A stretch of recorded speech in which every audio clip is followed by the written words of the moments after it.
Hello friends, this is Mansi. Welcome to my channel Aspiration.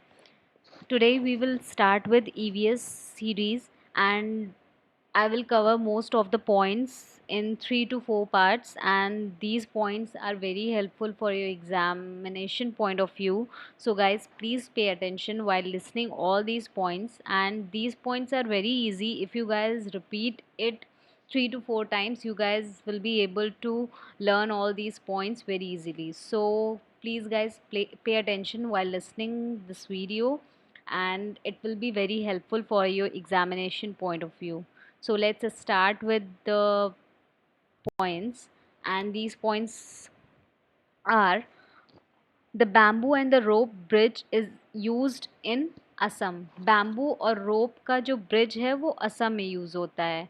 ठीक है, जब bamboo और रोप के ब्रिज की बात आती है तो प्लीज़ अपने माइंड में क्लिक कर लीजिएगा that it is used in Assam.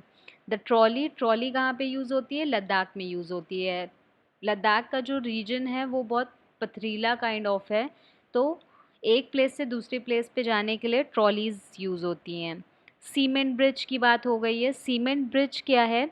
Cement bridge normal areas में यूज़ होता है. जब बीच में पानी है, आपको एक प्लेस से दूसरी प्लेस जाना है, तो सीमेंट ब्रिज यूज़ होता है. वेलम क्या है? Vallam is a kind of boat जो केरला में यूज़ होती है.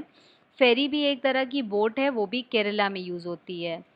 नेक्स्ट पॉइंट है कैमल कार्ट. कैमल कार्ट की बात की जाती है राजस्थान. जब कैमल की बात आती है तो हमारा माइंड स्ट्राइक करता है राजस्थान. तो कैमल कार्ट कहाँ पे यूज़ होता है? As a medium of transportation, as Rajasthan में. ठीक है. बुलक कार्ट्स कहाँ पे यूज़ होती हैं? प्लेन विलेजेस में, जो नॉर्मल विलेजेस होते हैं वहाँ पे. जब हम बात करते हैं the paths are rocky and uneven, कौन सा एरिया जहाँ की ज़मीन जो है रॉकी है, मतलब पथरीली है और ऊबड़ खाबड़ है, वहाँ माउंटेन्स की. माउंटेन्स कहाँ? Uttarakhand. A bird has its eyes on the heads and holes are covered with feathers, they help them to hear. एक बर्ड की जो आइज़ हैं, जो आँखें होती हैं, वो उसके हेड पे होती हैं. ठीक है, तो एक आँख से वो एक ही साइड का एरिया देख सकती है. एंड जो उसके हेड पे होल्स होते हैं वो किस लिए होते हैं? वो उसे हेल्प करते हैं सुनने के लिए, वो उसके कान होते हैं. तो वो हेयर से कवर्ड होते हैं, so we can't see them easily. Next है लिजर्ट का भी सेम ऐसा ही होता है. लिजर्ट के भी ईयर्स जो होते हैं वो विजिबल नहीं होते हैं, वो हेयर से कवर्ड होते हैं. नेक्स्ट है क्रोकोडाइल का भी सेम सीन होता है. उनके भी हेयर्स से जो होते हैं eyes, oh sorry, ears covered होते हैं, so we can't see them easily. Next है एनिमल्स पे डिफरेंट पैटर्न्स होते हैं. डिफरेंट पैटर्न्स होते हैं एनिमल्स की बॉडी पे. वो किस वजह से होते हैं? Due to their hairs. ठीक है, हेयर्स नहीं होगा तो उनकी बॉडी पे पैटर्न्स भी नहीं विजिबल होंगे. We are able to look the patterns on the animals just because of their hairs. Zebra है. जेब्रा पे जो हमें पैटर्न्स दिखाई देते हैं वो कैसे दिखाई देते हैं? Is just because of hair, their hairs. अगर उनके हेयर नहीं होंगे तो हमको उनकी बॉडी पे कोई पैटर्न नहीं दिखेगा.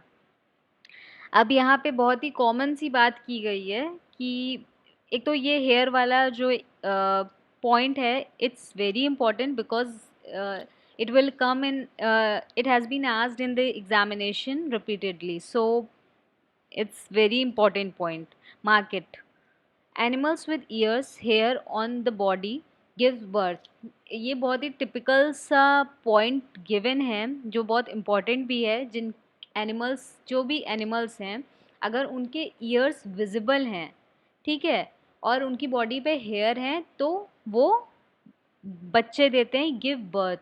और जिन जो एनिमल्स की बॉडी पे ईयर्स जो हैं कवर्ड हैं, we are not able to see their ears with our eyes easily, तो वो एग्स ले करते हैं. जिनकी जिनके ईयर्स जो होते हैं वो हेयर से कवर होते हैं, वो एग्स ले करते हैं. नेक्स्ट, अब एलिफेंट की बात कर लेते हैं. एलिफेंट भी एक अपने आप में बहुत ही इम्पॉर्टेंट टॉपिक है जो सीटेट में रिपीटेडली आस्क होता है. ठीक है, हाथी के बारे में बहुत सारे क्वेश्चंस अराइज होते हैं, बहुत सारे क्वेश्चंस बनाते हैं ये लोग. तो अगर हमें अच्छे से इन्फॉर्मेशन होगी then we will able to answer the questions very well. The oldest female elephant become the head of the herd. जो हाथियों का झुंड होता है उसे हर्ड कहते हैं, और जो ओल्डेस्ट फीमेल होती है वो हेड होती है हर्ड की। There is no male elephant in the herd, they left as they turn to 14 और 15। यहाँ पे जो हाथियों का झुंड होता है उसमें कोई भी मेल एलिफेंट नहीं होता है, बिकॉज वो हर्ड को छोड़ देता है जब वो 14 और 15 ईयर्स का होता है। एक एडल्ट एलिफेंट जो होता है वो 100 KG 100 KG leaves and twigs एक सिंगल डे में खा सकता है। एलिफेंट सबसे कम सोते हैं। सोने के बारे में भी कई क्वेश्चंस पूछे जाते हैं डिफरेंट एनिमल्स के बारे में, तो यहाँ एलिफेंट की बात हो रही है। जो हाथी है वो हर दिन 2 घंटे सोता है, इससे ज़्यादा नहीं सोता है। तो हमको भी ऐसी अपनी नींद रखनी चाहिए so that we can crack all the examinations. ठीक है, तो एलिफेंट जो है वो एक दिन में 2 आवर्स उसकी स्लीप होती है, इससे ज़्यादा नहीं सोता। मड, हमने देखा है ना हाथी मिट्टी में खेलते रहते हैं, it's just because to keep their body cool. Next है, and elephants has big ears so it help them to make their body cool. ठीक है, वो उसे फ़ैन की तरह यूज़ करते हैं। नेक्स्ट है, 10 to 12 female elephant and young ones in a herd. एक हर्ड में, एक झुंड में 10 से 12 फीमेल्स होती हैं और कुछ बच्चे भी होते हैं। नेक्स्ट है खिजाड़ी विलेज के बारे में, खिजाड़ी ट्री के बारे में। खिजाड़ी विलेज और खिजाड़ी ट्री अपने आप में बहुत ही इंपॉर्टेंट कॉन्सेप्ट है सीटेट का, जो एग्जामिनेशन में रिपीटेडली आता रहा है। Khejarli village is near Jodhpur in Rajasthan. Khejarli village कहाँ पे है? जोधपुर में, राजस्थान में। प्लेस वर बिल्ट, और वहाँ पे जो चीज़ें हैं, जो घर हैं, वो किससे बनाए जाते थे? 300 साल पहले लकड़ियों से ही बनाए जाते थे। The people of the village were called Bishnois. वहाँ के लोगों को बिश्नॉइस कहते हैं। वहाँ पे खिजाड़ी ट्री ग्रो करता है, जो कि बहुत ही इम्पॉर्टेंट ट्री है, because it don't required much amount of water to grow and it is not affected by insects. अब राजस्थान में है तो राजस्थान में वाटर की अवेलेबिलिटी ज़्यादा नहीं होती है, तो वहाँ पे ये जो खिजाड़ी ट्री है अपने आप में बहुत ही इम्पॉर्टेंट है, बिकॉज उसको ज़्यादा पानी नहीं चाहिए ग्रो करने के लिए, प्लस वो इंसेक्ट से अफेक्टेड नहीं होता है, कीड़े उसमें नहीं लगते हैं।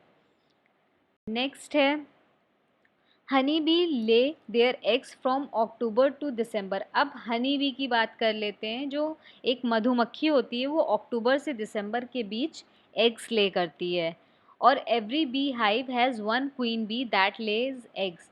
हर, पहली बात तो मधुमक्खी का जो झुंड होता है उसको बी हाइव कहते हैं, ठीक है, और हर बी हाइव में एक रानी मधुमक्खी होती है जो एग्स ले करती है, और वहाँ पे बहुत ही कम मेल्स होते हैं।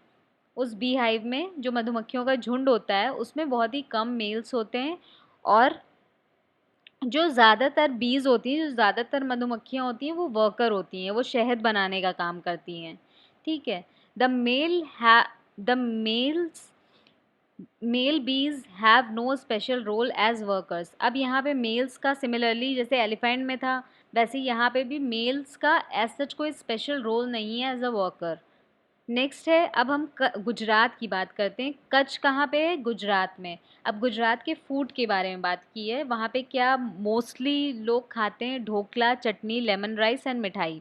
ठीक है, तो if we are talking about a particular village, we are talking about a particular state, you guys are required to learn the famous food of that place. If we are learning about the various states, so you guys should know what is the famous food of that place, what are the famous dresses of that place and the famous dance of that place. Next है मडगांव की बात करते हैं। मडगांव कहाँ पे है? गोवा में। अब ये कह रहे हैं when we are going to Kerala from Goa, we have to cross 2000 bridges and 92 tunnels. If we are going to Kerala from Goa, अगर हम केरला जा रहे हैं गोवा से, तो हमको 2000 ब्रिजेस और 92 टनल्स को क्रॉस करना पड़ता है। नेक्स्ट है कोझिकोडे। कहाँ पे? कोझिकोडे है केरला स्टेट में, सदर्न इंडिया में, मलाबार कोस्ट पे। कोझिकोडे के बारे में क्वेश्चंस अराइज होते हैं। तो कोझिकोडे कहाँ पे है? केरला स्टेट में है, मलाबार कोस्ट पे, जिसे कालीकट भी कहते हैं।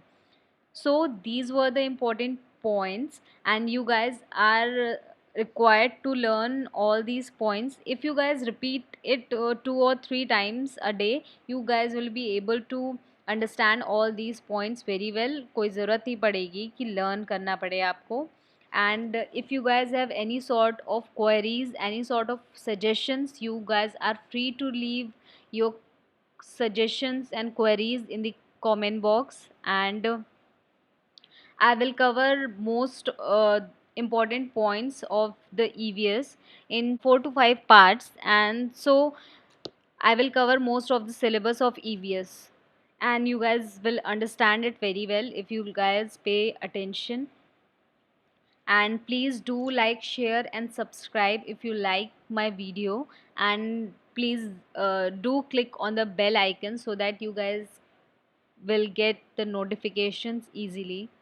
Okay, guys, bye bye. Take care.